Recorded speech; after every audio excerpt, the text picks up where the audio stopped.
All right, so I've been dying to retool my fire build because I had one a long time ago and it was great for the time, but it's been a long time since I've used it. And with all the new bug variants and whatnot, I wanted to remake it since we got a bunch of new changes to the game fairly recently. And again, with all the bug units that we just got. So I ended up creating not only a great fire build, but it's a great arc build, a great gas build, great wind build, and more importantly, it's a great heart build. And if you know that reference, you're as old as I am. So this build is called none other than Fire, Arc, Gas. Let's get into it. The power is yours!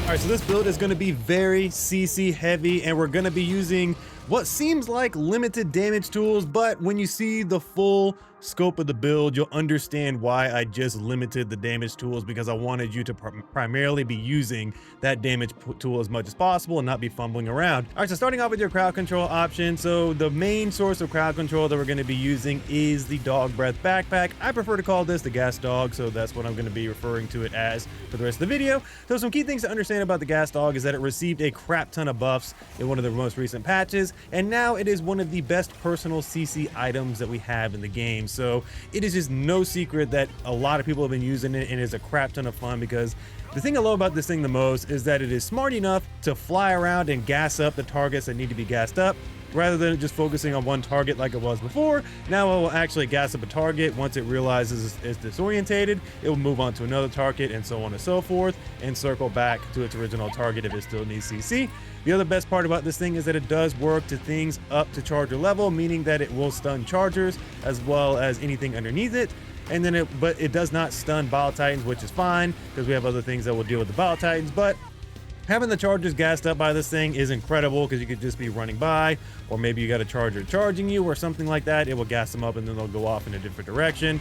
This thing is absolutely incredible, and it's going to be, again, our primary source of CC. Our secondary source of CC, and also going to be doubling as our secondary source of damage, is going to be none other than the notorious Blitzer. Now, the Blitzer is not everybody's cup of tea, but I'm telling you, this is probably the best weapon in the game against the bugs, next to the Cookout, next to the Scorcher, and a couple other weapons. But the Blitzer is just so unique because it is got a good amount of damage, and it has great CC properties, meaning that it's going to have a high armor pen with a medium armor penetration, high stagger rate, it's going to have a mild stun effect, and then more importantly, it's going to have unlimited ammo, so we can keep this going where needed. But this, again, is not going to be our primary source of CC. We're just going to use this when we need to. And again, it's going to be great for keeping the bugs at bay, so that way we can kill them with our damage options and whatnot that we have, even though they're limited. Now, the biggest thing I see with this weapon is that people are complaining about that it's not strong enough to deal with the various situations, but that's not really the purpose of this weapon. It's not supposed to be a powerhouse damage wielding weapon. It's supposed to primarily be a CC tool, then supposed to do damage in between. It's not really meant for fast killing, so that's why we're using it as our secondary source of both damage and CC in this build.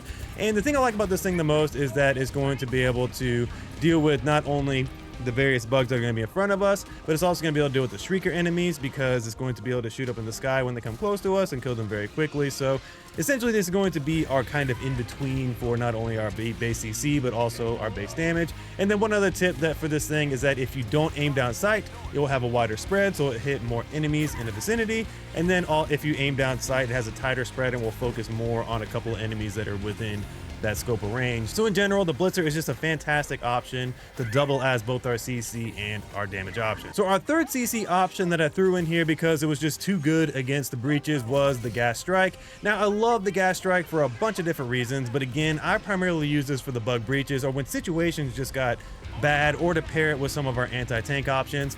And the reason why I like the Gas Strike so much is because it has an incredible cooldown, has a very wide spread of gas, meaning it's going to keep spreading out, and it has a large area of effect.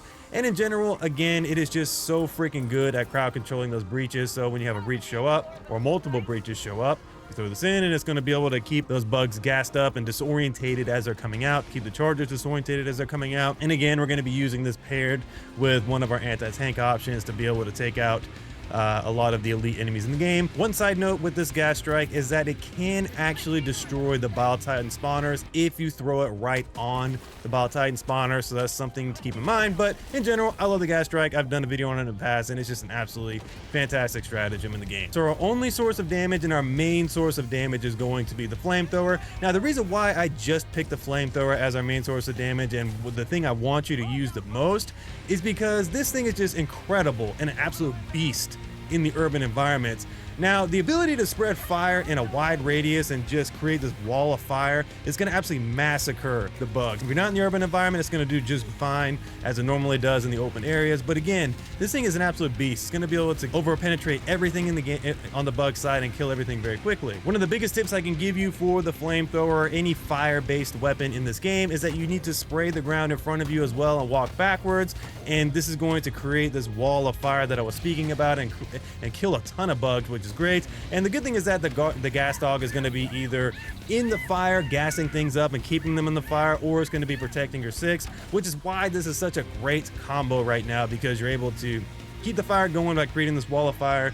Gas dog is flying around protecting you. It's just really good combo right now. Now, if this wasn't good enough, the flamethrower is also not only going to be our main source of damage, but it's also going to be one of our primary sources of dealing with anti-tank, because it is just so good at dealing with the chargers, and it can deal with the Bile Titans more specifically, because this weapon has the ability to overpin their armor and do some significant damage. Now, I like this versus the charger a lot more than the Bile Titans, mainly because if you're shooting the chargers in their leg, they will die very quickly. Now, you can shoot them in the butt. They'll die a little bit slower, but they will die in a decent amount of time. But in general, if you see a fleshy spot, just shoot them. It's going to be really easy to kill them. Same thing with the impalers. Once they burrow their heads into the ground, you could shoot the little fleshy spot and kill them quickly, but it's the same thing where shooting their leg is going to kill them very fast.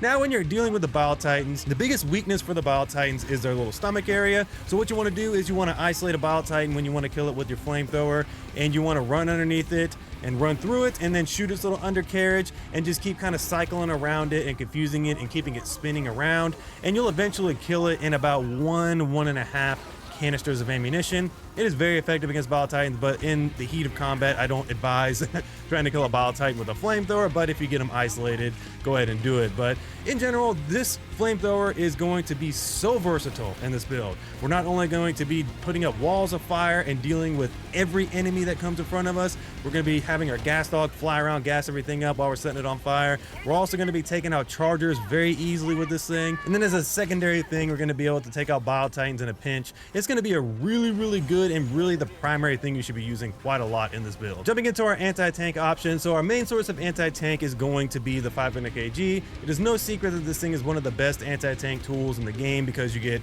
2 total strikes of this, and it is great for not only dealing with all the various anti-tank situations like the Bile Titans and the chargers, but it's also great for clearing objectives if you want to clear multiple bug holes or deal with the Bile Titan spawners. And it is also really good at just clearing a lot of enemies. Now, it is kind of funky sometimes and won't always kill a Bile Titan, but for the most part, it's going to kill 1 or 2 Bile Titans if they're nearby very consistently. But in general, the main thing with the 500 kg with this build is that you want to be patient. This is your biggest Big Daddy option to deal with the Bile Titans. Now, you can deal with the Bile Titans with the flamethrower, but the really mainstay for dealing with the Bile Titans is this strike. So you want to make sure you're being patient and using this when you need to.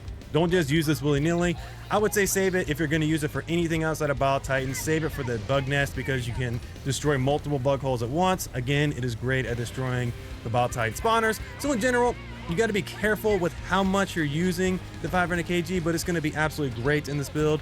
And the main thing you want to be using, again, is a flamethrower and our secondary source of anti-tank, which is going to be the thermite grenade. But yeah, the 500 kg is absolutely fantastic. I just mentioned it, but the thermite is going to be our secondary source of anti-tank. So this is going to be primarily for the chargers and doing like drive-by type situations or dealing with impalers or anything like that. Now, you're going to be very limited on how many of these you have, because we're not running engineer and we're not running supply pack as a spoiler, so you're going to have to be very careful with when you're using these. Now, again, that's why I'm saying that you should specifically save these for chargers, because if you throw one on a charger's face, it's going to one-shot them very easily. So that's why I like this. If you throw it with the impaler has burrowed its head and you hit the little fleshy spot, it's going to kill them in 1 grenade.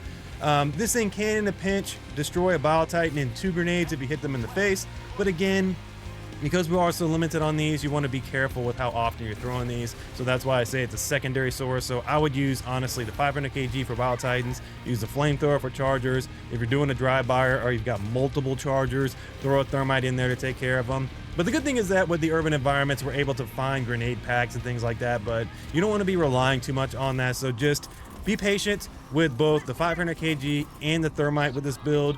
Use them sparingly, meaning that just, again, focus on using the flamethrower for literally everything. It's going to be able to hit a lot of those rolls, but yeah, don't be scared to sprinkle in some thermites, some 500 kgs in there. Our main source of dealing with the objectives is going to be the grenade pistol. This is just great, and it's strictly for dealing with the bug holes and the bug nests. So we want to be saving this ammo because, again, we're going to be pretty limited on how many of these we have, and we don't want to be relying too much on having to find ammo bricks in the urban environment, even though I know they're pretty plentiful as they are, but we're going to be using them for that. And in a pinch, you can use these for the bile spewers. I know that they can be quite annoying, and you can deal with multiple of these at once with one grenade shot. So use this where you want, but just be mindful that you're going to need these for those bug nests, so make sure you're saving these. So as for our armor passive, we're going to be running the acclimated armor passive, so you can use either the light armor or the medium armor. I know that a lot of people or everybody got the light armor for free, so you can use that.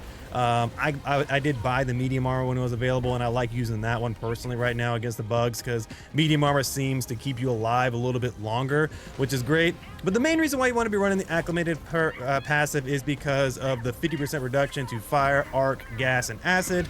Now, the biggest thing that I like about this against the bugs is that you're getting that 50% reduction to the acid. That is absolutely huge, because you're going to be able to survive. The Bile Titan spit more, the Spewer spit more, the Hunter strikes more. In general, it's going to give you a lot more protection on top of it being medium armor. If you have that version of it, it's going to be really good for giving us protection there. And of course, because we're going to be spreading out so much fire everywhere, every so often we'll catch ourselves on fire, and the last thing we want to do is die to that. And then we're also using gas things, so that'll give us a little bit of protection there. So in general, that's why I like the acclimated armor passive, is because it gives us a general protection for everything that we're going against and everything that we're throwing out ourselves. So yeah, it's really, really good. So to give you a final overview and give you an idea of how the gameplay and the flow works with this build, again, I can't state this enough. Really lean heavily on this flamethrower. It is very, very powerful. It's going to be able to spread out huge walls of fire and deal with all the various bugs. Because of your gas guard dog, you're going to be it's going to be flying in and gassing things up for you. Because of gas strike, you can also gas them up, and just use the gas and fire combo to deal with the majority of your situations. And you're going to be able to also deal with the chargers and the Bile Titans in a pinch, meaning you're going to be able to deal with more chargers with the flamethrower versus Bile Titans. But you can literally overuse the flamethrower to the point where you're not having to use your 500 kg and thermite unless you get into a specific situation. But yeah, the flamethrower is just so critical for making this build work, and you need to lean heavily on it. Like I said, with that in mind, with your CC options, the gas dog is going to be doing the heavy lifting for you, so there's really no need to be nervous and spam out your gas strikes. But the gas strike is on a quick cooldown, so you can use it a little bit more than you would think, but I would primarily save this for the breaches. The last thing you want is to have breaches coming up and you don't have any way to control the bugs that are coming out of it. Then you'll deal with some bad situations, because the gas strike will just disorientate anything coming out of there. You can shoot them with fire, hit them with 500 kg, so there's Bile Titans coming out of there. So I would really primarily save that gas strike for those, but again, because it is on a quick cooldown, you can use it in between there. But yeah, the blitzer is another thing too that you will be using quite a bit. Basically in that in-between moment when you're not wanting to spam the flamethrower and you don't need to, meaning you can deal with some of the lighter units and maybe some of the light armored or the non-armored units. I would just spray this in there. I would also use it for the shriekers, obviously. So you're basically just going to be using the blitzer in between moments. It's not going to be something you're primarily using as your main damage dealer, so use this to keep control of the enemies and keep them in the gas or keep them in the fire or whatever. Just again, the blitzer is a tool, not like a main damage dealer for this build. And then the last thing I want to say is that this is definitely going to be the most challenging build for anti-tank, but I'm telling you, it is super rewarding when you learn the gameplay loop. It is a ton of fun, because again, you're going to be leaning so heavily on the flamethrower that you're going to be able to toss some 500 kgs in there and then use your thermites in between. I'm telling you, it's a lot of fun when you get into a rhythm with it, because there were moments where I was running around in circles in some of the city environments, and there was a Bile Titan here, chargers everywhere, and just all sorts of various nonsense going on. And because I stayed calm, I relied on my flamethrower to deal with a lot of the situations. I sprinkled in a couple of thermites there. I lined up gas strikes where I needed to, and I threw some 500 kgs to deal with some of the bigger units like the Bile Titans and stuff. It was just so much freaking fun trying to figure out and just balance the anti-tank tools that I had, because again, with this build, you're gonna be balancing so much, and it's just so much freaking fun when you actually get the hang of it, and it's really rewarding overall. All right, so that's my fire, gas, and arc build for Helldivers 2. Let me know what build you guys are running down below, and let me know what you guys think about this build and if you're gonna be running it yourselves. Anyways, guys, I will catch you guys in the next video. Peace.